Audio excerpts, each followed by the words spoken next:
Bueno, pues muy buenos días a todos. Muchísimas gracias por haber acudido. Pido disculpas por el retraso con el que empezamos la presentación, sobre todo para aquellas personas que llevan tiempo sentadas. Y doy muchas gracias a la librería Enclave por acogernos una vez más. Me llamo Javier Fernández, soy editor, tengo una editorial que se llama Desvelo Ediciones, de ámbito nacional. Y uno de nuestros huertos donde trabajamos es el campo de la poesía. Precisamente con la poesía venimos aquí hoy a presentar un libro del cual yo personalmente estoy encantado. Para mí fue todo un descubrimiento, que es la obra casi completa de Gerasim Luca, la obra literaria escrita en una antología que se titula La zozobra de la lengua, ¿vale? Y para presentároslo, bueno, pues me acompañan personas que han colaborado directamente con el libro o tienen una trayectoria que les hace idóneas para hablar de él, ¿no? A la derecha del todo está Jesús García Rodríguez. Es poeta, es traductor, ha intervenido en la traducción de parte de la obra francesa de Luca, que está recogida en este libro. Y bueno, perteneces al Grupo Surrealista de Madrid, ¿no? Sí. Igual que a su izquierda Vicente Gutiérrez Escudero, poeta, articulista, antólogo de este libro y también miembro del Grupo Surrealista de Madrid. Y a mi derecha está Benito del Pliego, poeta y traductor. Ha publicado, bueno, tiene obra propia como poemarios como Índice y Fábula, y estudios como el de Juan Larrea, ¿no? También es un gran traductor que tiene entre sus objetos de traducción Gertrude Stein y la obra de Lew Wedge. Bueno, pues muchísimas gracias a todos por estar aquí, y yo simplemente quería dar un pequeño esbozo del libro. Estamos ante una antología que comprende la mayor parte de la obra escrita de Gerasim Luca. Este es un proyecto que surge auspiciado por la iniciativa de Vicente hace ya bastantes años, casi 18 años. En aquel momento en España Luca era totalmente desconocido, había habido unas reproducciones puntuales en la revista Salamandra. Vicente, coincidiendo con una estancia de Erasmus en Rumanía, en Bucarest, Timișoara, entraba en contacto directo con la obra publicada de Luca, descubre también a este autor que le fascina, puesto que tiene concomitancias con el tipo de literatura y de poesía que él practica. Y empieza ahí a indagar sobre la obra de este hombre que, bueno, pues tiene su siguiente etapa en el contacto con José Corti, el editor francés de Luca, con el que yo también contacté para hacer esta biografía. Previamente, hay que decir que en España se habían publicado dos obras puntuales de la obra de Luca en poesía del señor Hidalgo. Una es son largos poemas, El inventor del amor y La muerte muerta, en el que ha intervenido también Eugenio Castro, otro de los traductores de este libro, junto con la rumana Catalina Iliescu. Y a partir de 2013 ya Vicente se pone manos a las obras, escribe un gran estudio introductorio que viene recogido en el libro, 100 páginas, que yo creo que en España es lo más amplio y lo más exhaustivo que hay sobre la obra de este autor de vanguardia rumano-francesa. Y ya en 2016 trabamos contacto Vicente y yo, y decidimos publicar este libro después de que, bueno, pues Vicente intentara publicarlo con otras editoriales, ¿no? Simplemente para acabar, decir que es una edición trilingüe, está en rumano, los primeros poemas que ha traducido Catalina Iliescu, y luego ya en francés, donde han intervenido el propio Vicente, Jesús y Eugenio. Y nada más, simplemente quería daros las gracias y dar paso a mis contertulios. Pues gracias a María y a Pino por acogernos de nuevo, y gracias a Javier por haber editado este libro. Estoy eternamente agradecido porque aceptase publicarlo. Eternamente. Y apasionadamente agradecido. Gracias a Benito del Pliego por aceptar la invitación para participar en esta presentación. Gracias a Jesús García Rodríguez por participar en el proyecto también, y además de haber traducido la mayor parte de los poemas de la antología, ha traducido los poemas más difíciles de traducir, en mi opinión, y yo creo que el resultado ha sido formidable. Va a ser muy interesante escuchar dos visiones distintas de la obra de Luca, una hecha desde el surrealismo y otra hecha desde fuera del surrealismo. dos visiones complementarias y aprovechables, en definitiva. Voy a mencionar muy por encima algunos aspectos relacionados con la vida de Luca, que son aspectos esenciales para entender su poesía. Lo voy a hacer de forma muy telegráfica. Lo primero sería mencionar que a comienzos de los años 30, Luca, siendo un adolescente, 17 años, y otros amigos empezaron a editar una revista bastante polémica, bastante provocativa, que se llamaba Alge. Editaron un suplemento, una suerte de suplemento, que se llamó Pula. Pula en rumano quiere decir polla. Y no solo eso, se lo enviaron al por aquel entonces primer ministro de Rumanía, Nicolae Iorga.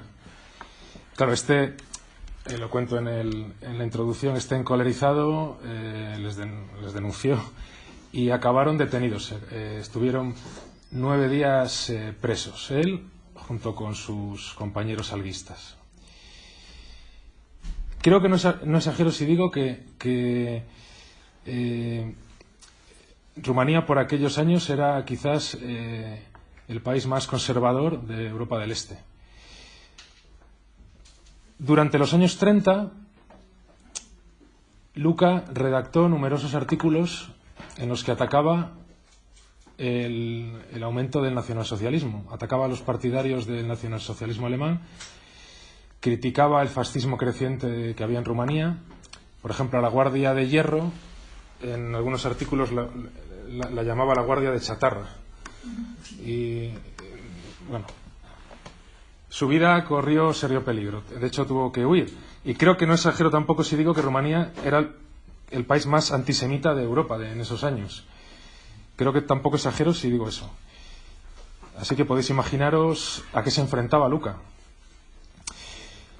A comienzos de los años 40, Luca ya estaba en Rumanía, había regresado, y vivió y escribió en clandestinidad bajo el régimen de Antonescu, un régimen claramente fascista.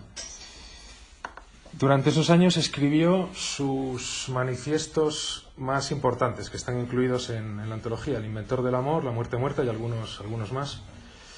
Los escribió durante esos años y en la clandestinidad, como digo. En 1948, con el advenimiento del régimen prosoviético, pues tuvo que huir de Rumanía. Su teoría de la erotización del proletariado no tenía mucho que ver con el stalinismo y tuvo que huir. Lo hizo a Israel, donde a su vez tampoco fue nada feliz. Esto nos lo contó Micheline Catí en la entrevista que tuvimos con ella. No estaba para nada de acuerdo con el régimen sionista que se acababa de montar. Israel se acababa de constituir como país y el ejército israelí le obligó a que ingresara en el ejército. Entonces tuvo que volver a huir y acabó en Francia, donde ya residiría para el resto de su vida. Claro, en Francia fue víctima de la xenofobia y fue víctima de una sociedad xenófoba y racista. Y concretamente en 1991 fue víctima de la gentrificación. Fue desahuciado en 1991 del apartamento donde vivía con Micheline Catí. Fue desahuciado, algo que ahora es muy habitual en la Europa en la que vivimos. Su bloque fue demolido por motivos de remodelación, algo habitual hoy en día, ¿no? Y no solo eso, fue obligado también a solicitar la ciudadanía francesa. Luca había sido una apátrida durante todas estas décadas que acabo de describir. Fue una apátrida y a raíz del desahucio fue obligado a que solicitase la ciudadanía francesa. En definitiva, fue víctima de todos los totalitarismos. Se enfrentó a ellos. A los 3 años, ya en 1994, se suicida arrojándose al Sena, muerte de la que después, si queréis, podemos establecer un debate, hablar o especular. Por mi parte esto es todo y doy paso primero a Benito del Pliego y después Jesús García Rodríguez. Leeremos, ellos y yo leeremos algunos de los poemas que están incluidos en la antología. Vale, pues reitero las gracias a Enclave y a todos vosotros por la invitación, por hacerme partícipe o darme la opinión o darme la posibilidad de opinar sobre una obra que apenas conocía antes de la aparición de este volumen, ¿no? He preparado unas notas, espero que no sean muy pesadas, son de carácter personal, no trato de sentar ningún tipo de teoría en torno a Gracín, sino más bien de trazar algunas vinculaciones pues de su obra y de otros elementos que, digamos, aparecen en torno a este volumen, ¿no? Así es que voy a ir desgranando aquí a ver qué pasa. Decía cuando escribía esto, ¿no?, que hay presentaciones que a uno le gustaría comenzar por el final, ¿no? Por los aplausos, ¿no? Digo porque esta es una de ellas. Me parece que La zozobra de la lengua es un libro que pide celebración, un tipo de celebración además de carácter, bueno, pues ese carácter corporal e inarticulado que ocurre al final de los conciertos. ¿Por qué? ¿Cuáles son los motivos que generan esta especie de entusiasmo? Bueno, pues hay un montón de ellos. ¿Por dónde se puede comenzar? Ya que Gracín Luca en su obra todo parece estar relacionado con la incorporación, con la toma de cuerpo, pues quizás podríamos comenzar por celebrar el cuerpo que nos entrega su obra, que es un volumen. Decía Lew Welch, uno de estos poetas que he tenido la suerte de traducir junto a un colega y amigo, Andrés Fischer, uno de estos poetas beats de la costa oeste de Estados Unidos, con quien me he encontrado pensando en la inmersión en la obra de Luca, precisamente por la vinculación vital y la manera en que se enfrentan a la muerte.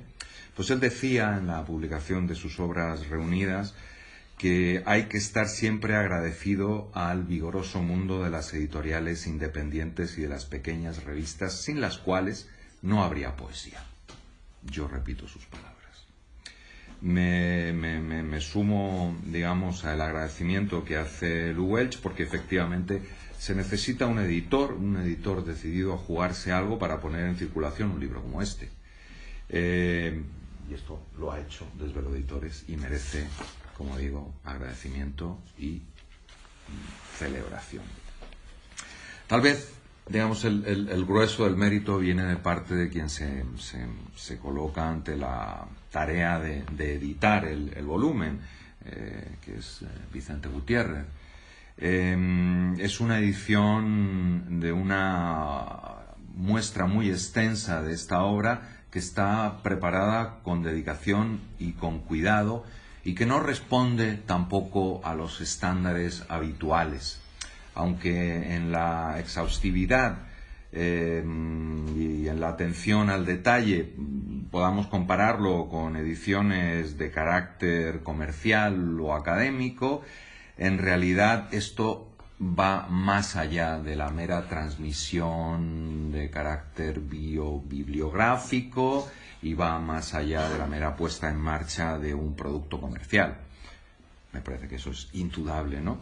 Y digamos que en este libro también se ve una búsqueda vital y una apuesta por los valores que su lectura identifica con la portentosa obra de Luca, ¿no? Esa emancipación a través de la práctica artística y esa reivindicación de la insumisión frente a los poderes íntimos e institucionales que se confabulan para nuestra sumisión. Esto puede sonar grandilocuente, pero en el fondo es una batalla fundamental, cotidiana, que también se manifiesta en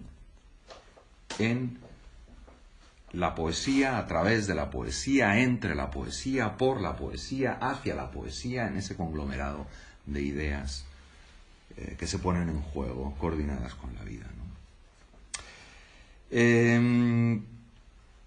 este mundo en el que los poetas ya no tienen lugar.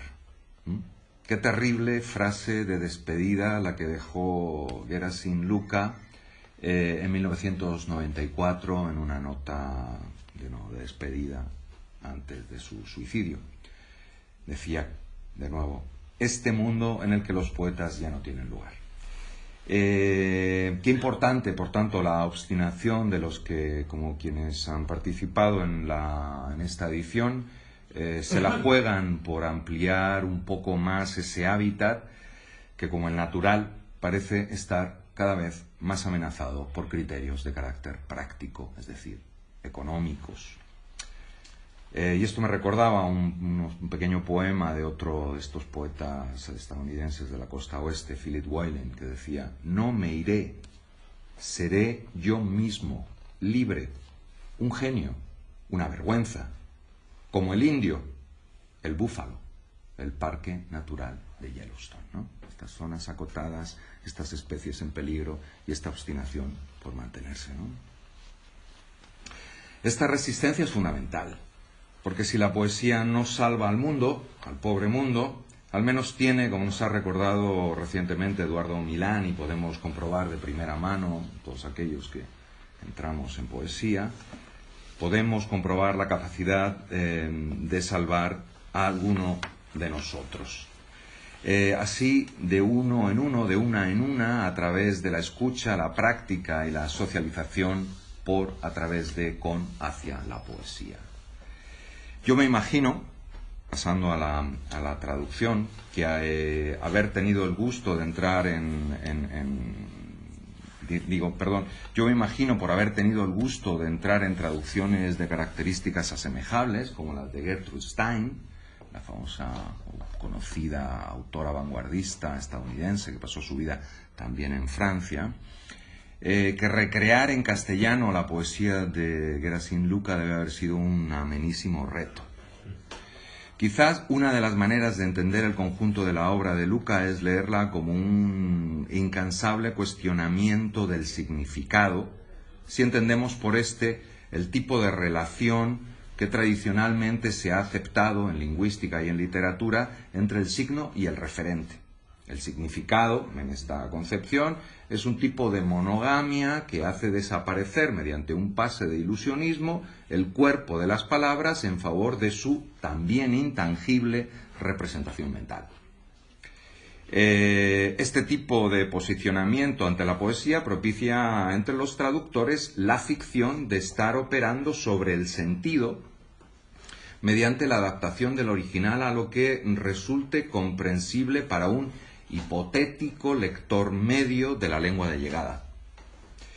Pero, ¿cómo se traduce un poema donde la densidad textual, la materialidad sintáctica, performativa, fonética y gráfica, como en el caso de Luca, impide que el cuerpo del poema desaparezca y el significado deriva en tantas direcciones como los reflejos de un espejo trizado? Ahí está el reto, ¿no? Aquí la mala traducción hubiese sido tratar de hacer romo el filo del sinsentido por el que a veces se pasea el autor. La mala traducción hubiera sido no entender que la escritura de Luca es resistencia a la estabilidad del significado, resistencia a la normalización de la lengua poética, el tipo de normalización, ¿no?, que se trata de imponer para que la inteligencia artificial pueda hablar con nosotros. ¿En qué puedo atenderle? Para confirmar, pulse el 1. Para volver al menú principal, pulse el 0, ¿no? ¿Me entendéis? Ese tipo de lenguaje recreado, funcional, que transmite un sentido con una expectativa práctica. Aquí eso no cabe. En este sentido, la traducción de la poesía de Luca me recuerda a las muestras de poesía editadas en los últimos años, aunque tal vez... Por ejemplo, pensaba a esa que editó en castellano el colega amigo Andrés Fischer de la obra de Haroldo de Campos, ¿no? O las que ha hecho en Argentina Reinaldo Jiménez, de libros de este mismo autor, de Galaxias de Haroldo de Campos, un libro monumental, o Catatau de Pablo Leminski. Todas ellas traducciones que requieren de cierto forcejeo con la gramática y una clara comprensión de las poéticas que sostienen el poema, no sólo de las palabras que podemos encontrar en los diccionarios. Hay estupendos ejemplos de este tipo de traducción en la zozobra de la lengua, ¿no? Se ve en el célebre Apasionadamente, que creo que ha traducido Jesús en concreto, pero también en poemas como Héroe límite o He aquí la vía silenciosa, o en esos 7 eslóganes ontofónicos que aparecen en este volumen. En Lucas resulta especialmente impactante la determinación con que se cumple el mandato ético más importante de las vanguardias: identificación de vida y obra. Estremece no solamente la manera en que se enfrenta desde la poesía a los ámbitos más opacos y paradójicamente más significativos de la experiencia, como la muerte o la sexualidad.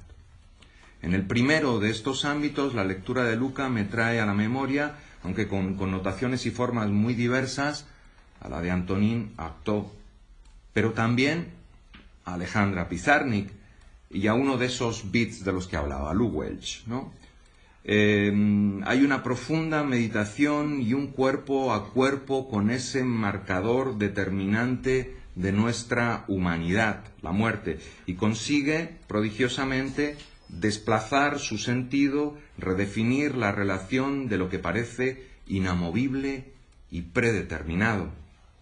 No sé si la poesía en esa frontera indiferenciable de la actuación puede lograr un milagro mayor que este. Lo dudo, ¿no? Que alguien sea capaz de enfrentarse a estos, de nuevo, insisto en la expresión, marcadores fundamentales de nuestra existencia y pueda reconfigurarlo desde la palabra y la actitud, me parece milagroso. Aquí la lección vital está incrustada en la forma poética, de tal modo que sin la necesidad de recurrir al odioso yoísmo, deja patente cómo un poema se puede abrir a otras experiencias fundamentales para entender nuestra naturaleza contemporánea como exilio y clandestinidad. Pocas como la suya podrían entenderse desde esa noción de escritura menor auspiciada por Deleuze y Guattari, quienes, como nos recuerdan en el prólogo, explícitamente señalan las concomitancias de sus ideas antiedípicas con las nociones introducidas por Gerasim Luca. Gerasim Luca se deja entender desde la construcción de ese tipo de lengua intensiva de la que los filósofos hablan y que hace ladrar a Kafka o balbucear a Becker. Su recolocación del punto de contacto entre vida y lengua en el ámbito de los exilios históricos y lingüísticos, desde la perspectiva de una ruptura antiedípica, es una de las formas más lúcidas de enfrentarse al terreno movedizo del desplazamiento, cada día más habitual e influyente para entender nuestro mundo. Pues esa es mi impresión, ¿no? Y es un tema que me ha interesado mucho. Su actitud me recuerda en este punto a lo que el crítico George Steiner dice en Extraterritoriales, por ejemplo, de Nabokov, apuntando a una posible interpretación sexuada de la relación exiliar con la lengua. La de Gerasim Luca, exiliado de patria y lengua, también trae a la memoria la actitud de la celebrada autora chicana Gloria Andalzúa, que lee el abandono de la lengua patria como una liberación de las preconcepciones sexuales. Y también a la de otros desplazados, más cercanos a nosotros, porque viven o vivieron en Madrid, como poetas con los que tengo una relación personal, Mario Merlino o la poeta de origen cubano Isel Rivero, donde desplazamiento, sexualidad, identidad, escritura forman un cuadrilátero donde se desarrolla un fenomenal combate poético. Leyendo los poemas de Luca en orden cronológico, de 1930 a 1991, uno podría tener la sensación de estar observando bajo las varillas de una sola obra un buen número de los movimientos más significativos de la escritura poética contemporánea, desde una poesía post-simbolista centrada en la creación de ambientes interiores, a la exploración de una poesía militante de intención social, y luego, cuando comienza a desarrollar su poesía en francés, la inmersión en una escritura en la órbita surrealista, apegada a la imagen visionaria y a la asociación libre de ideas, para continuar después en la dirección de otras escrituras de exploración posteriores a 1945, que comienzan a desplegar con mayor frecuencia una formalización más intencionada y rigurosa, o al menos más evidente, que da entrada a una organización del texto escorada hacia la deriva, el desplazamiento que producen las relaciones metonímicas, de contigüidad sonora y ese forcejeo desafiantes con la sintaxis. Obstinatos, repeticiones, fragmentaciones, permutaciones, retocanos, aliteraciones, y que comienza a dejar en un segundo plano la metáfora como centro de la cosmovisión poética. Operaciones que inscriben lo poético más en el cuerpo textual que en la posibilidad de un sentido o cierta referencialidad.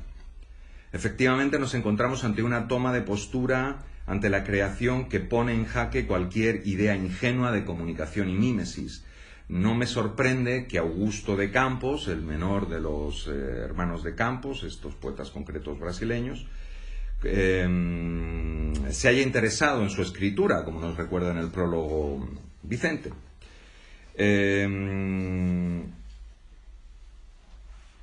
Digo que hay algo que Luca y el más joven de los hermanos de Campo comparten.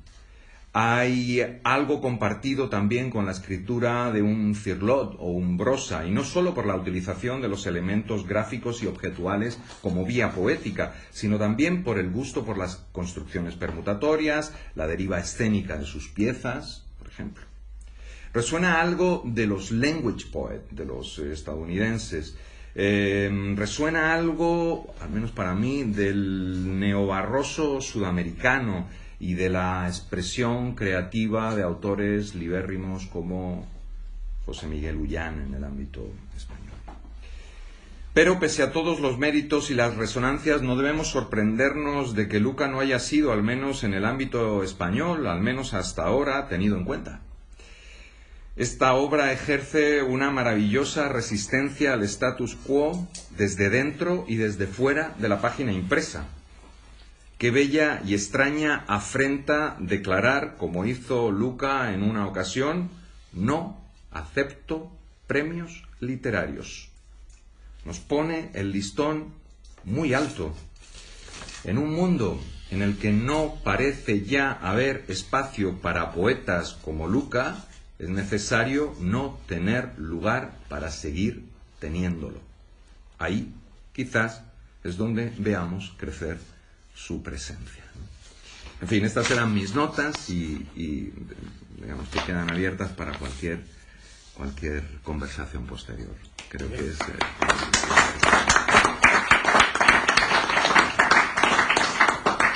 Toma el relevo de Benito. Efectivamente, como ha dicho Vicente, es tener diferentes perspectivas de Luca desde fuera del surrealismo y, en mi caso, desde dentro del surrealismo, ¿no? Hablo en este caso en calidad de traductor de parte de la obra de Luca, la parte francesa, y en calidad también de surrealista, ¿no? En mi caso voy a centrarme en un asunto que es esencial para entender el surrealismo y su historia, y esencial también para entender la obra de Luca y su desarrollo, ¿no? Que es la cuestión del erotismo, ¿no? Es una cuestión que en Luca está presente ya desde sus primeras obras, y algunas de las que aparecen aquí en el libro, en la época en la que él escribió en rumano. Y es evidente que es su entrega, digamos, o su manera de tratar de una manera diacrónica, digamos, a lo largo del tiempo el asunto del erotismo, nos permite no solo ver la evolución de la obra de Luca, que también ha trazado Benito, sino también comprender muy bien o tener una visión muy completa de lo que el erotismo significa también para el surrealismo, ¿no? Bueno, ya algunos de los poemas, de los primeros poemas del libro, que están en rumano, que efectivamente que ha traducido Catalina y Escu, tratan ya temas que podemos llamar eróticos, ¿no? Generalmente en forma de una provocación, de una transgresión muy sexual, ¿no? Os leo, por ejemplo, uno de ellos, que se llama La mujer doménica de Augusti, traducida por Catalina, para que os hagáis un poco una idea, ¿no? No lo leo entero, leo una parte, ¿no? La mujer doménica de Augusti. En mis sienes toca el piano una mujer blanca, falta de sangre, de brazos largos que atraviesan el piano por el suelo, por el desván, por todos los jardines del mundo. La mujer no tiene ni gota de sangre. Hay en su rostro una blancura exagerada. Por eso irrumpí desde la jaula de los leones y la mordí con saña. Para que corriera la sangre, para verla de una vez, la sangre. Bueno, aquí ya en una época muy temprana está también algo esencial en el que luego veremos en Luca, que es la fuerte unión que hay en su obra entre erotismo y muerte, ¿no? La pulsión de la muerte y el erotismo.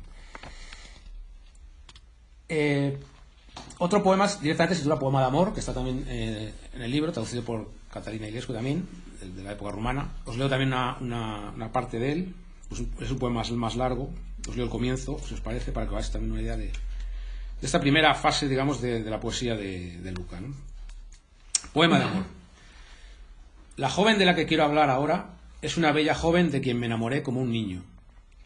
No obstante, siendo hoy el primer día de primavera, y porque las personas el primer día de primavera cometen los más desorientados actos, cogí a la joven de la que me enamoré como un niño. La mancillé con toda la inmundicia de la calle, la escupí y la solté en la primera alcantarilla que encontré. La joven de la que quiero hablar ahora es una bella joven de quien me enamoré como un niño. 2 días tras este suceso me fui a pedir al ayuntamiento permiso para revolver el alcantarillado de la ciudad. Pero el señor alcalde, que es malvado y tiene un porrón de niños y una mujer que lo enoja cada noche al volver de su cabildo, no me dejó buscar a mi amada por las alcantarillas de su ciudad. Bueno, es otra vez parte de unas constantes que va a haber en la obra de Luca, en la obra así erótica de Luca, que es ese intento constante de transgredir los límites y esa cercanía siempre de la muerte, ¿no? Aquí se desprende también un cierto sabor de la época, digamos, de la época en la que estaba escrito, que era la época en la que Luca también estaba muy interesado en cuestiones políticas, ¿no? Sobre todo en lo que ya se ha mencionado al comienzo de la erotización del proletariado, ¿no? Esa idea de erotizar el proletariado. La idea se plasmará en un manifiesto que escribió Luca con Dolphy Trost, su amigo rumano, su poeta también, que se titula La dialéctica dialéctica, desde el año 1940.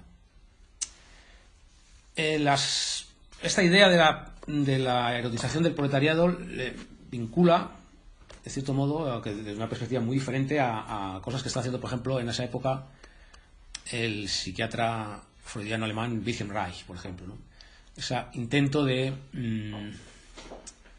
liberar, digamos, a las capas más oprimidas también de determinados tabúes sexuales, ¿no? Y no solo sexuales, ¿no? Y por otra parte hace también predecesor, en cierto modo, a Luca de parte de lo que luego se haría en la escuela de Frankfurt en Alemania y en Estados Unidos, ¿no? Todos esos temas de liberación sexual, etcétera, etcétera. Bueno, con esta erotización del proletariado, realmente lo que Luca buscaba era liberar en la clase trabajadora las potencias del erotismo, pero con un fin político revolucionario, ¿no? O ellos ya, en el manifiesto, le llaman erótico revolucionario. Bueno, Luca entendía, como otros surrealistas lo había entendido antes y lo siguen entendiendo, que un medio o un requisito previo a veces también para la revolución política era ese desarreglo, ese desorden de los sentidos del que había hablado Rimbaud, ¿no? Y en el caso de Luca la idea era que había que empezar desde las capas más oprimidas de la sociedad. Esta teoría de la erotización del proletariado es también el comienzo también de o el germen de su otra teoría, más conocida también, que es la teoría del erotismo no edípico, como lo llamaba él, ¿no? Que ya se desarrollaría a partir de los años 40, ¿no?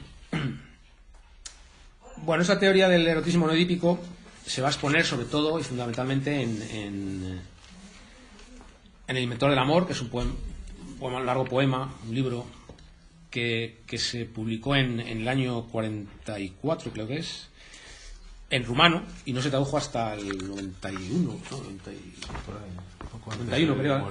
Sí, hasta el 91 no se tradujo al francés, ¿no? Ahí es donde realmente él va a... En parte también el vampiro pasivo, que es otro poema de ese año, y que también en rumano, ¿no? No obstante, anteriormente a estos dos libros, se encuentran trazos, se encontraban en otros poemas, pero también hay algunos trazos de esta idea del erotismo no edipiano, en otra obra que se llamaba Cuantitativamente amada, que también se publicó en Bucarest en el año 44, del que paso a leer un extracto, este sí lo traduje yo, un extracto de ese libro, para que os hagáis una idea. Este libro estaba ya publicado en francés. Cuantitativamente amada. La alcoba se hunde lentamente en las aguas. La mujer aparece en el balcón y saluda, mientras el amante le lanza trozos de carne cruda. La mujer desentierra el cadáver de un amante mientras él se pasea en bicicleta.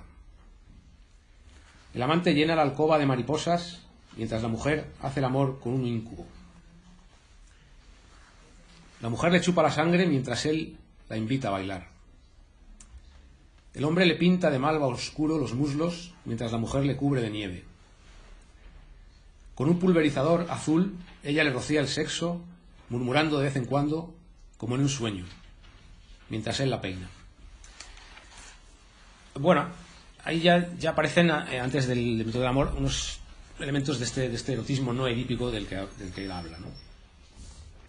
En realidad, la teoría no edípica se puede entender como un ataque realmente frontal y diametral al complejo de Edipo, entendido como la base y como el cimiento de la familia burguesa tradicional, ¿no? Dentro del capitalismo. Pero en realidad no es solo un ataque a la familia burguesa en sí, sino que se hace realmente extensivo a prácticamente muchas de las formas de relación entre los seres humanos, de relaciones intersubjetivas entre los seres humanos dentro del capitalismo, ¿no? Luca evidentemente tiene como horizonte en ese ataque una revolución sexual que es ante todo una revolución de liberación sexual, ¿no? Fundamentalmente de todos los clichés, de todas las ataduras morales y todas las ataduras psicológicas que impone la cultura burguesa al sexo, al amor, a la afectividad, a la genitalidad, a la sensualidad, etc., ¿no? Es en realidad también un ataque a Freud en lo que el freudismo tiene de ideología burguesa, ¿no? Y de una cierta incapacidad que él detecta en el freudismo de liberar o al menos en gran medida las potencias escondidas dentro del erotismo, ¿no? Luca habla también en esa teoría no edipiana, digamos, de una búsqueda de lo que llama un amor objetivo. Bueno, el amor objetivo en realidad es una especie de, como él llama, una desubjetivización del amor, ¿no? Que elimina las estructuras de poder cultural, biológico también, que existen en el amor, y que en cierto modo desbroce a esa experiencia del amor de todas esas adherencias de la sentimentalidad y de la moralidad burguesa de su época, ¿no? Y frente a esto, el ser, digamos, no edípico se manifiesta como una especie de individuo que a veces se ha pensado que no es casi ni humano, ¿no? En todo caso, un ser abierto al mundo, no tiene una forma estable, no tiene es indefinible, está en una permanente cambio, no se permite definir de una de las maneras, y tiene su trasunto, digamos, femenino en lo que él llama la amada no nacida. bueno, no nacida no quiere decir que no haya nacido realmente, sino que no está claro el momento de su nacimiento, no se tiene en cuenta el momento de su nacimiento, se aparece como una especie de astro de pronto, y que se inventa y se reinventa constantemente en cada momento. Os leo para ello, si queréis, 2 fragmentos del Inventor del Amor, la traducción de Eugenio Castro, para que hagáis un poco una idea, ¿no? El primero de ellos es el siguiente.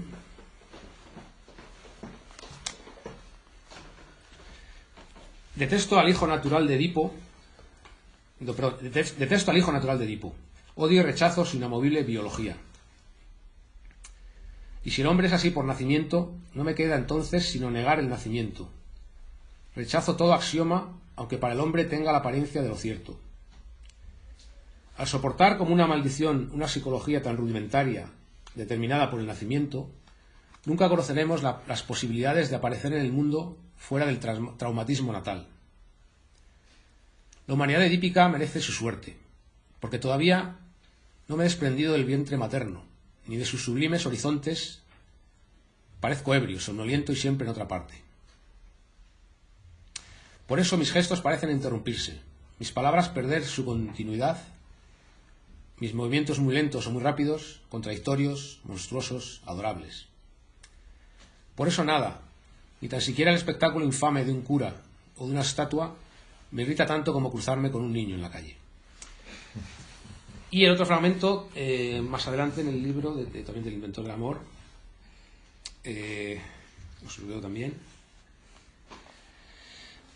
Para que el amor pierda el carácter paralizante de la traumática madre y de su amenazador y castrante cómplice, el padre, la amada a la que aspira mi ser minado, cristalizado y devorado por un insaciable sed de amor, no puede ser más que una mujer no nacida.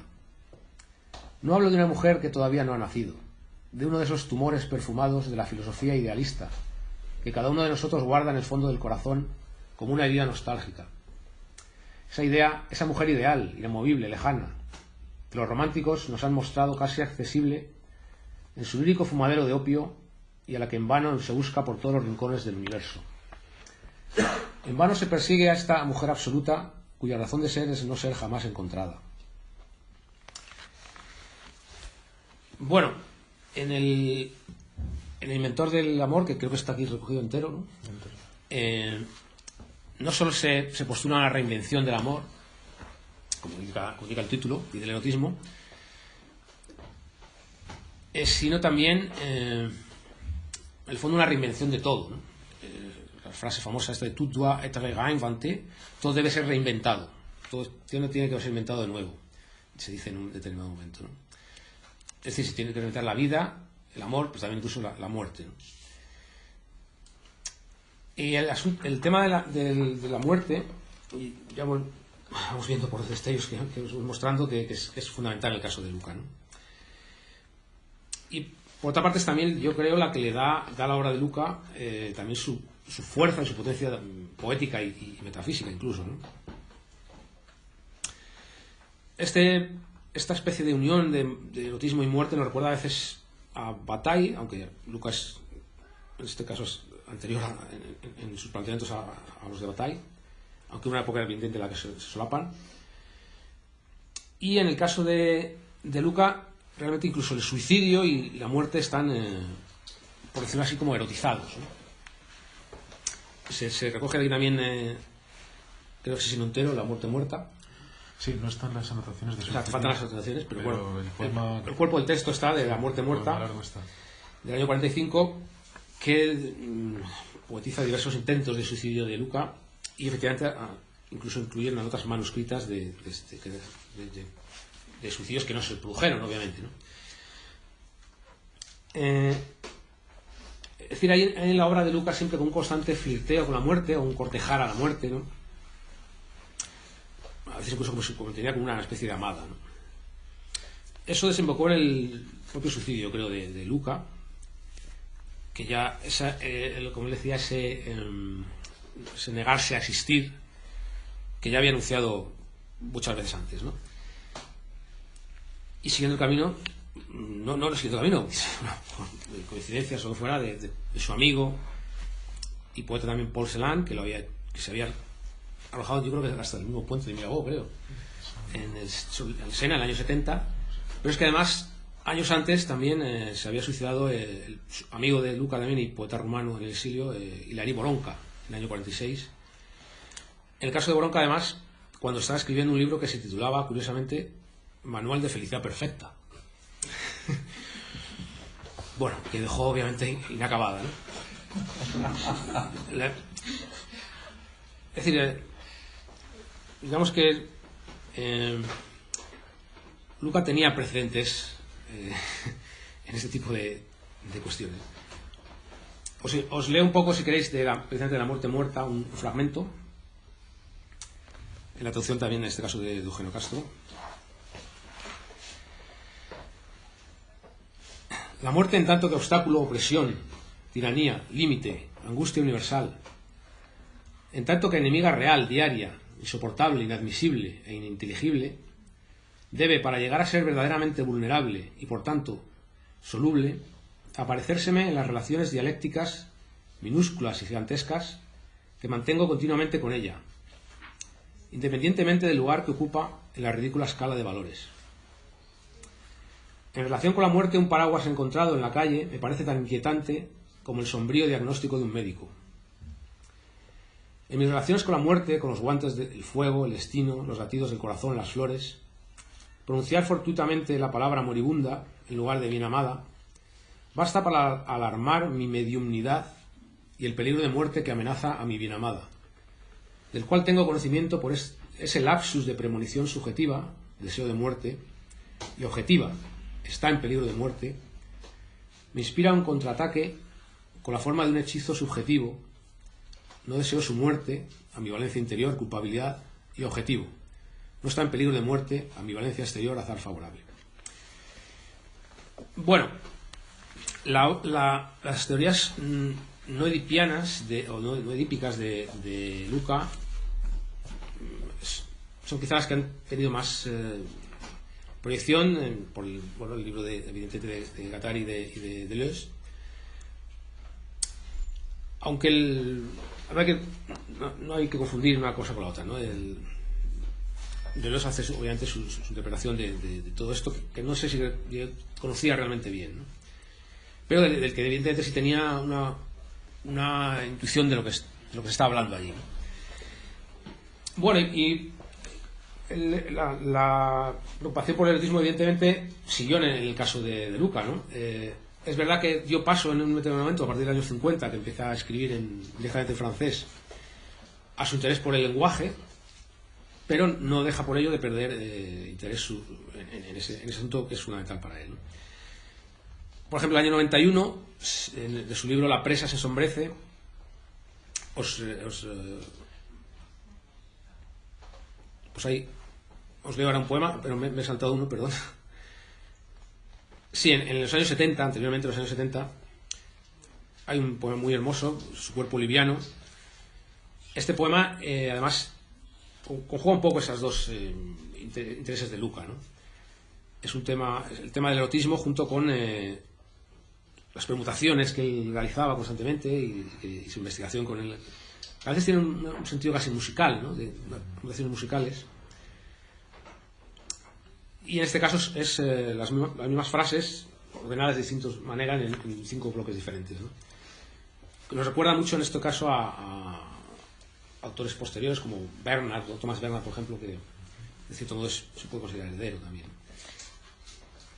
Os leo parte de este poema, que, como os digo, se titula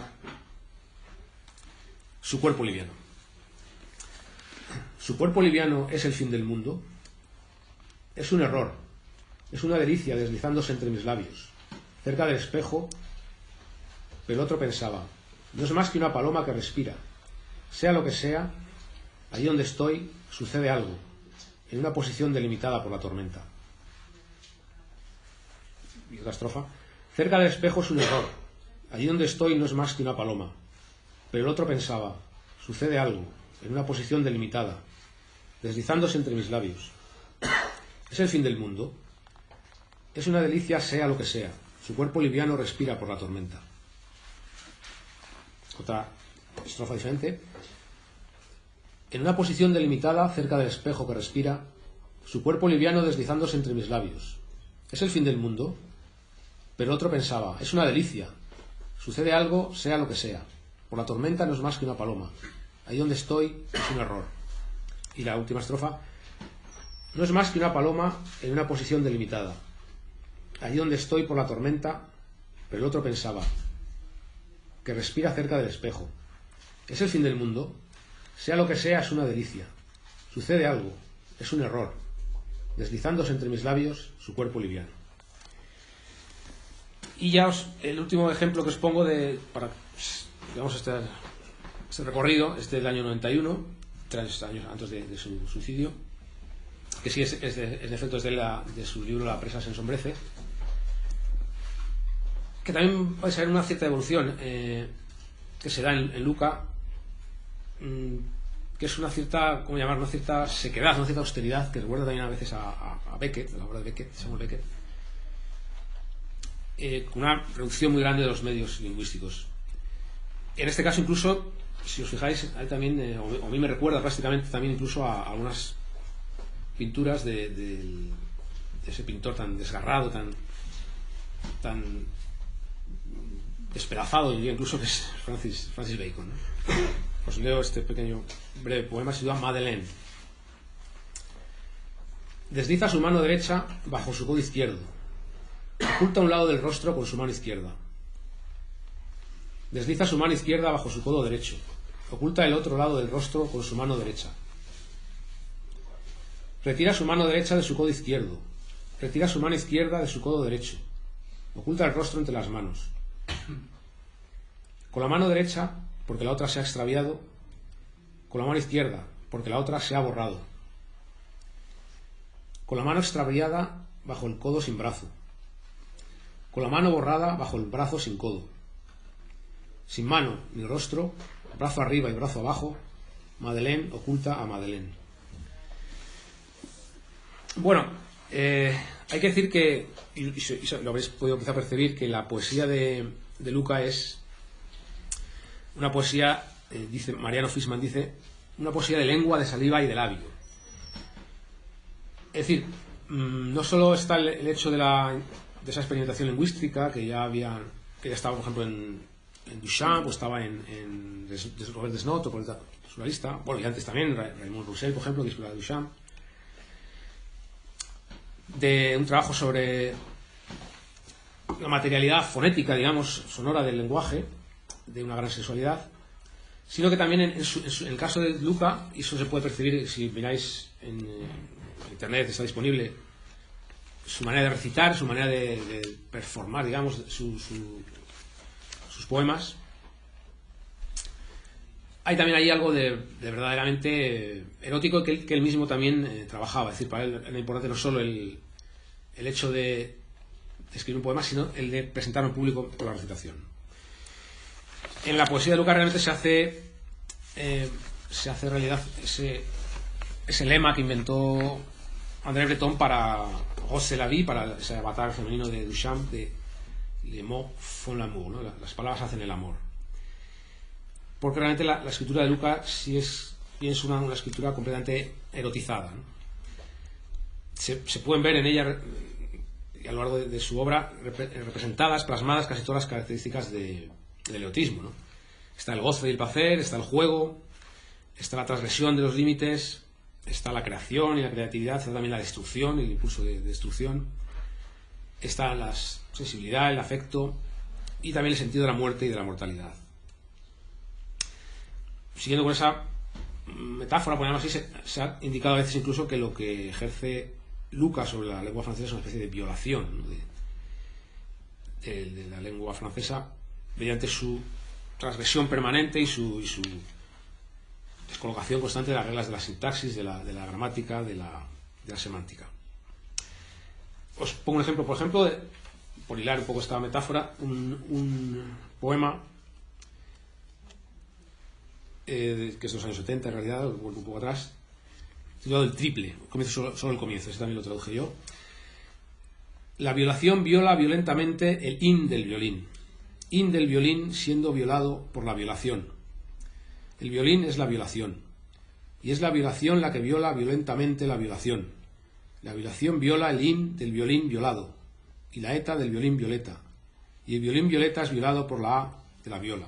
Bueno, esto sigue así durante mucho más versos, ¿no? Bueno, se trata en realidad de una especie de violación simbólica que es también que es literalmente una violación del signo lingüístico, ¿no? Bueno, y acabo con este tema del erotismo para hablar, creo que hay tiempo a lo mejor, sí. Bueno, muy brevemente de otro aspecto que creo que es importante también en la obra de Luca, que no se tiene tanto en cuenta, pero que es también, o se empieza a tener en cuenta, que es Luca como uno de los grandes poetas para mí de la Shoah, del holocausto judío, ¿no?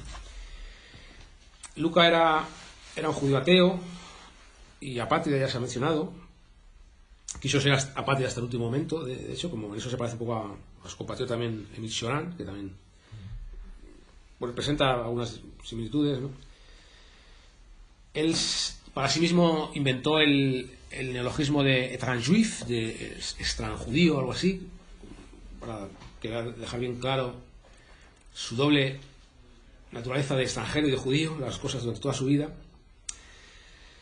Luca no creía en el Estado de Israel, vivió en Israel un año, creo, en el año 51, casi un año, pero salió de allí corriendo, no le interesaba.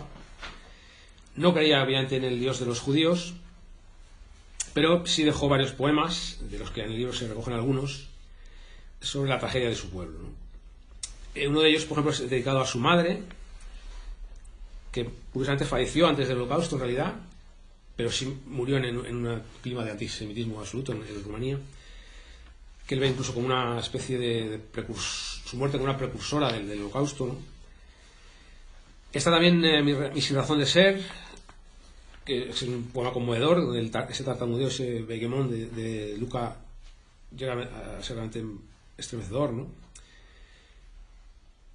Y bueno, realmente, obviamente que seguramente no alcance la talla, digamos, de gran poeta de la Shoah, de su amigo Paul Celan, en lengua alemana, ¿no? Que sin duda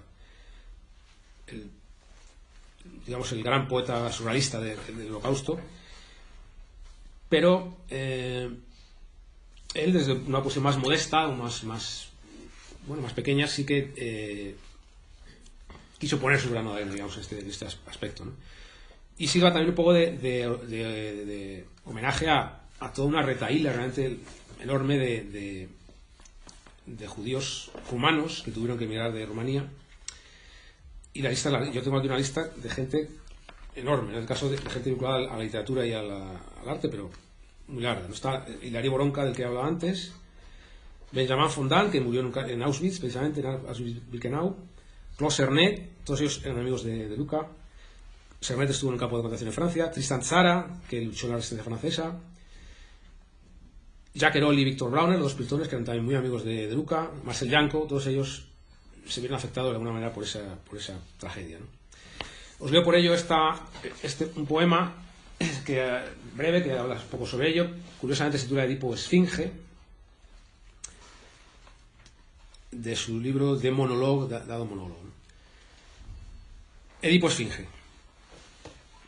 En el nombre de los fuera de la ley de ayer, en el nombre de los fuera de la ley de hoy, el superviviente de Auschwitz y el superviviente de las SS se preguntan en el tribunal de Frankfurt: ¿cómo condenar en nombre de la ley el crimen cometido en nombre de la ley? ¿Cómo perdonar en nombre de la ley la sangre vertida en nombre de la sangre? La pregunta sobrepasa la respuesta y el acusado al banquillo. Ni perdón ni castigo, a perpetuidad. Y añadió finalmente, más tarde en una nota, Hiroshima, Budapest, Congo, como indicando un poco que ese drama se seguía produciendo en otros lugares del mundo. Bueno, con esto acabo. Simplemente os invito a que disfrutéis de la poesía de Luca en esta tan bonita edición multilingüe, que es realmente un gran desconocido y que, leyéndolo sin duda, os descubrirá para mí uno de los grandes poetas europeos del siglo XX. Nada más y muchas gracias.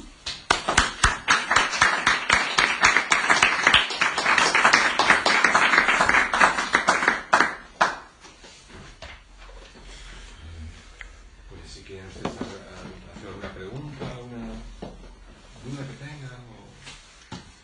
Yo quiero preguntarle a Amigo del Priego, que me diga sobre el paralelismo entre la lengua de la que estaba hablando. Dice que hace gritar a Kafka y balbucear. Estoy recordando alguna de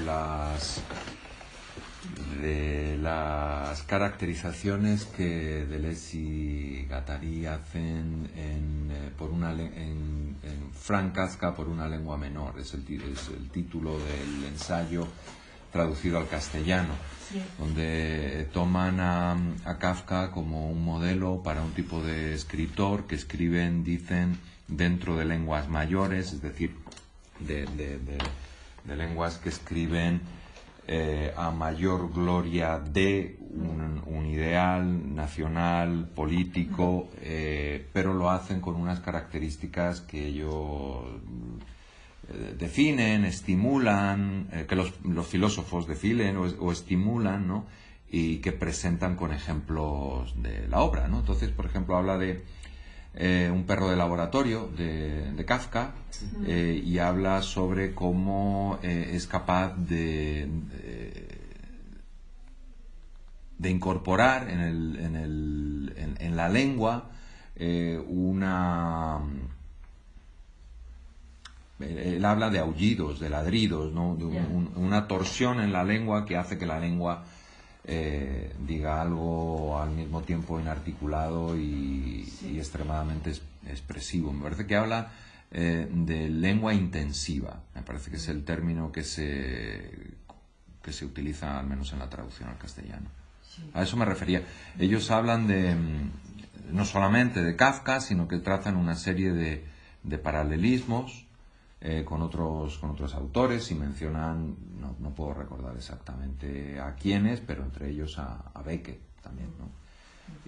Todos estos autores que dicen, y ponen un ejemplo, ¿no? Y incitando a que otros autores escriban, dicen, ruso como un uzbekistano, o pues no sé, podríamos decir ahora en francés como un rumano, es decir, con una interiorización del extrañamiento en el proceso creativo. De acuerdo. Y a mí me gustaría comentaros que, a pesar de que efectivamente la muerte está presente en toda la obra de Luca, también hay unos fortísimos instintos vitales, ¿no? Lo erótico y su entrega, el humor además entendido desde diferentes zonas y matices, la lucha constante y lo lúdico que tiene que ver con el humor, pero que lo trasciende. Aunque habéis mencionado que determinados poetas no tienen lugar, creo que Luca conquistó y habitó el suyo. Entonces, ¿por qué se tira al Sena?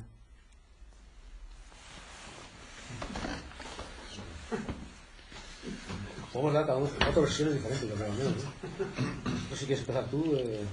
Bueno, la propia Micheline Catí nos dijo que era un pesimista, que en las últimas décadas de vida fue un pesimista y un apesadumbrado. Y textualmente nos dijo que lo hemos incluido en el prólogo, que el suicidio de Luca es eso. Luca siempre se enfrentó a ese mito occidental paralizante y castrante de la muerte. Por eso se arrojó al agua, que era, como comenté en la entrevista que me hiciste, que era lo que más temía. Luca tenía miedo al agua. Se lanzó al agua para abrazarla, para diluirse con ella, que, insisto, era lo que más temía. Por lo tanto, para mí, en mi opinión, el suicidio de Luca es, ante todo, un gran triunfo no sobre la muerte, sino sobre el mito occidental de la muerte. Sí, yo entiendo, yo veo si también esa parte no edipiana, digamos, de la muerte de Luca. Efectivamente, él creo que fue a Sarana Alexandria, la que le dijo que no sabía nadar, que su hermano pequeño se había ahogado. Se murió ahogado, sí. En Rumanía, creo, muchísimo antes, ¿no? Es decir, yo personalmente pienso que se unen dos cosas. Una es la visión desde fuera, digamos, del suicidio de como acontecimiento más de la vida de Luca, ¿no? Que cierra el círculo de manera magistral, porque realmente es la cúspide, no puede haber otra manera mejor de salir del mundo teniendo en cuenta la obra de Luca que esa, ¿no? Y luego a nivel humano, evidentemente se juntaron todas esas circunstancias que ha mencionado antes, o incluso habíamos mencionado ante todos, ¿no? Su cierto acorralamiento en un momento de su vida, ¿no? El ser expulsado de la casa en la que había vivido muchísimos años en París, la obligación que se planteó de elegir, de entrar en una dinámica de, como llamarlo, de clasificación estatal, de elegir por nacionalidad a la que él nunca había creído, que parte también hay que verlo como una especie de ver que un mundo ya había desaparecido, el mundo en el que él vivía ya desaparecía, y probablemente cuestiones que nunca sabremos, como siempre sucede en este tipo de dramas. No creo que haya una sola razón, ¿no? Probablemente sea el conjunto y luego un desgaste sistemático en su vida, y probablemente también la cuestión de que efectivamente por ser un hombre tan vital, que eso es evidente y lo demostró siempre, el desgaste que incluso físico y psicológico que estaba viviendo quizás no le compensaba, ¿no? Pero bueno, es una opinión personal. Yo desconozco la figura de Luca y su vida, me acabo de encontrar con él ahora mismo. Pero este debate sobre las causas, las razones del suicidio me lleva a recordar otro suicida que planteó una polémica y debate sobre cuáles habían sido las claves de su suicidio. Fue Stefan Zweig, ¿no? Se achacó su suicidio a su desilusión frente al avance del nazismo en el mundo, su propia situación como exiliado también. Al final, después de su suicidio, su psiquiatra escribió el libro que demostraba que el suicidio de Zweig era causa de una profunda depresión. Es decir, que no había otra explicación más que un profundo proceso de depresión en el que, pues, en fin, las explicaciones más, digamos, filosóficas o ideológicas quedan por debajo de una pulsión de muerte que es inherente a la depresión. Pero sería muy interesante, digamos, en el caso de Luca, digamos, ponerlo en relación con la obra. Si se lee ese tremendo manifiesto, esa tremenda obra de meditación en torno a la muerte muerta, lo que queda claro es que, digamos, él no aceptaba solamente la muerte como un proceso natural, sino que no entra en ella y la significan, ¿no? Si hubiese muerto de un ataque al corazón, su muerte no hubiese significado nada, pero si se arroja al Sena, sí. Entonces hay de alguna manera una relación. La cuestión que nos planteamos es muy interesante, es decir, la vitalidad también está inscrita en el gesto de la muerte, en estos fragmentos que ha leído Jesús de la muerte muerta. Está hablando de esa inscripción en los gestos más cotidianos, un guante, un paraguas, es decir, no hay una distinción entre esos dos gestos, es decir, no hay una oposición entre vivir y morir desde la perspectiva que él está de alguna manera concibiendo, ¿no? Por tanto, sí, podemos hablar de causas médicas, podemos hablar de tal. Si me permites, es que también tenemos otro gran cantor, entre comillas, del suicidio como Ciudad, que no hizo lo mismo. Claro. Plantear el suicidio como la última gran performance en coherencia con su discurso y su obra es entendible. Eso es de fuera. No se lo podemos preguntar a él, está claro, ¿no? Pero yo estoy más de acuerdo con el señor. Yo creo que era un hombre que tenía muy mala vejera, por decirlo de una manera vulgar.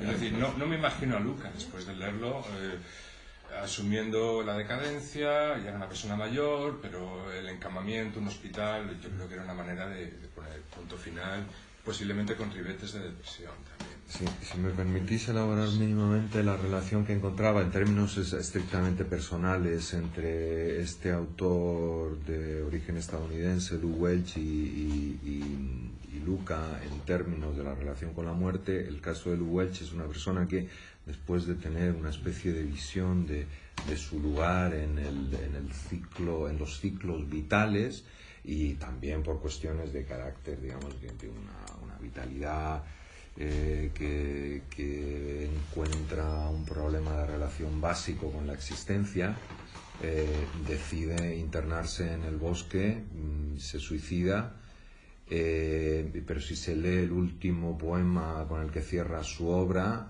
la canción del zopilote, lo hemos traducido, The Song of the Turkey Buzzard, la canción del buitre, uno entiende que no se encontraron sus restos porque se inmoló y se entregó a una concepción que había surgido de lo poético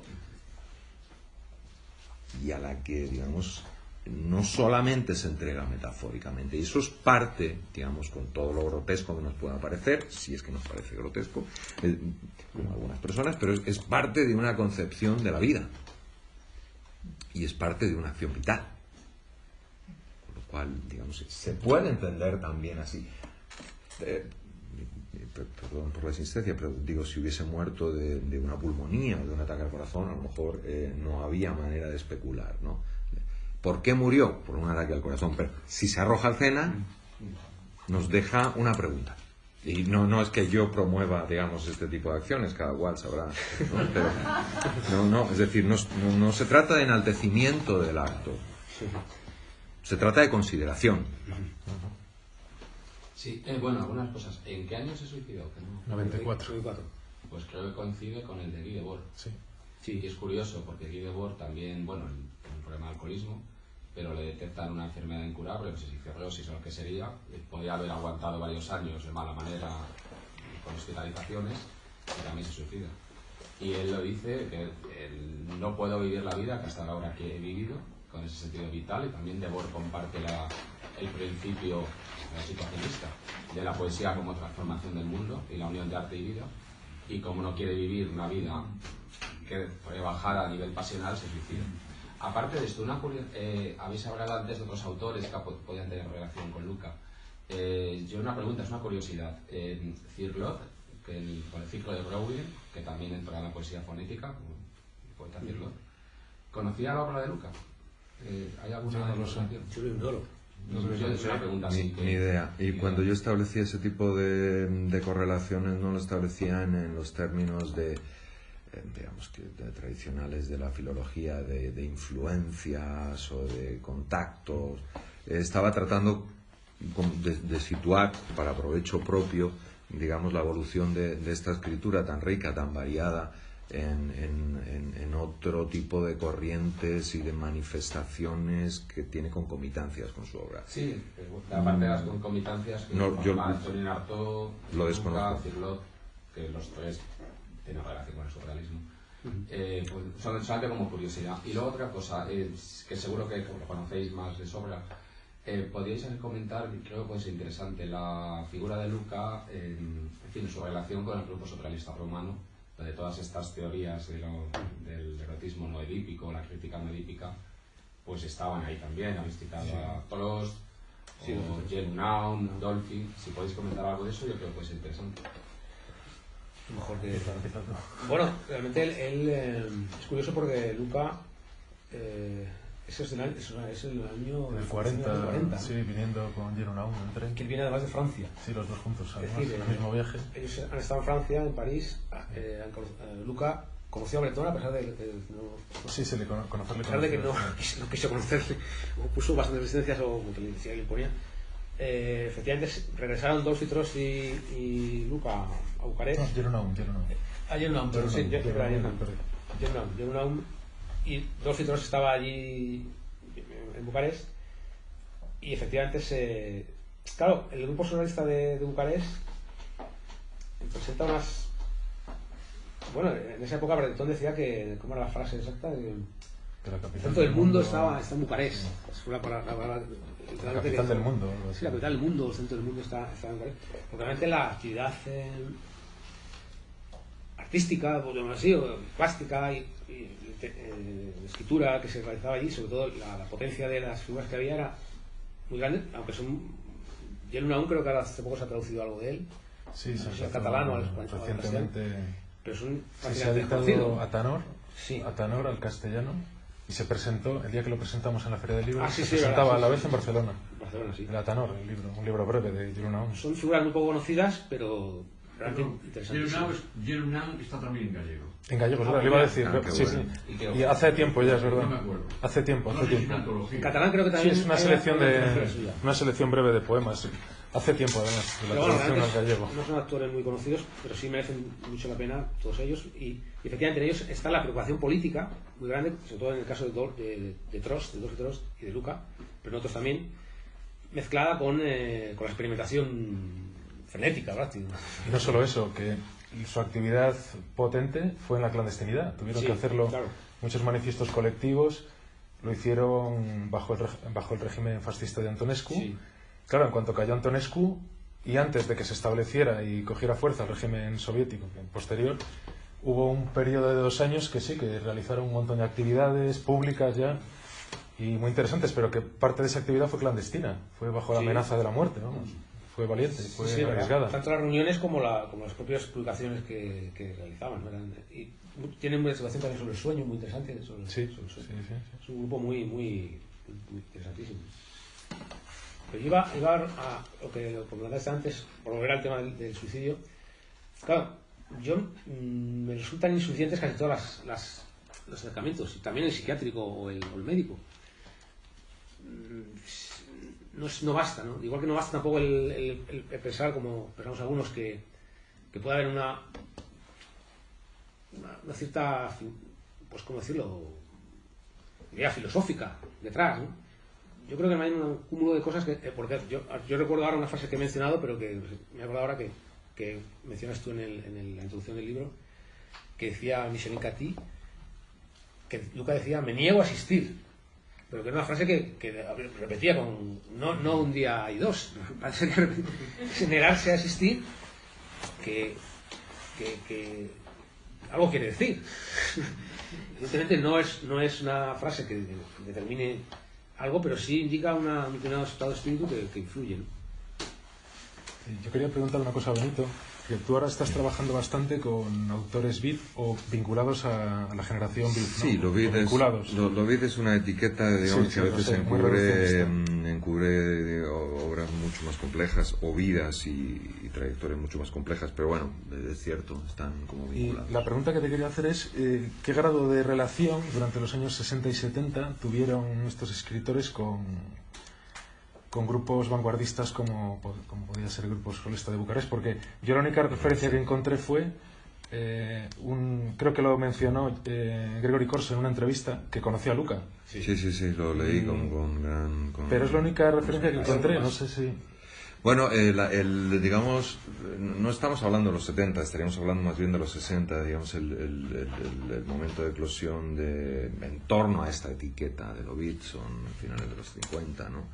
La Mantilla mantuvo relación directa con Breton y con otros surrealistas, creo que en Nueva York, él mismo publicó en alguna de las publicaciones surrealistas. Estos autores son, bueno, el caso, por ejemplo, del último autor que tradujimos para Barasek, Michael McClure.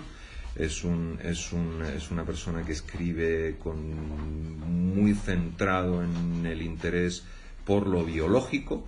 Él desarrolla también toda una teoría en torno a lo visionario y entronca con algunos de los autores que las vanguardias rescatan y probablemente en particular el surrealismo, como el caso de Blake, ¿no? Que se convierte en un emblema. Y él mismo se ubica en una relación directa en torno a lo cárnico, ¿no? Él habla meat, él habla de una escritura desde la carne, desde el ADN, desde la proteína, desde la animalidad. Busca en Artaud, entiende que en Artaud hay un precedente importante. Eran autores tremendamente cultos, muy interesados en las literaturas en otras lenguas, muy interesados en la vanguardia genérica, es decir, por ejemplo, la presencia de Gertrude Stein es manifiesta en la obra de gente como Lou Welch, como Philip Whalen, a quien también he citado en este pequeño poema en que se identificaban los indios y los búfalos. Y, es decir, hay concomitancias. Y luego eso se proyecta también, su propia postura tiene digamos un entronque a través de estas ramificaciones enormes de la literatura con gente de esto que llaman de Black Mountain College, que tienen, digamos, un entronque vanguardista axial, y gente de este gran conglomerado de poetas en torno a Language. Yo quiero recordar también que coincidieron en algún momento Brian Geeson y Burroughs, incluso con Luca. No sé si fue en Estados Unidos en algún tipo de revista o en algún tipo de reunión, creo que era una reunión poética, que él dio un recital. Yo creo que ahí estaban Geeson y Burroughs. No me extrañaría. Ahí, pues, a lo mejor un poeta, no sé si se puede considerar afroamericano, Ted Jones. Sí, de hecho, Ted Jones debió conocer a Luca.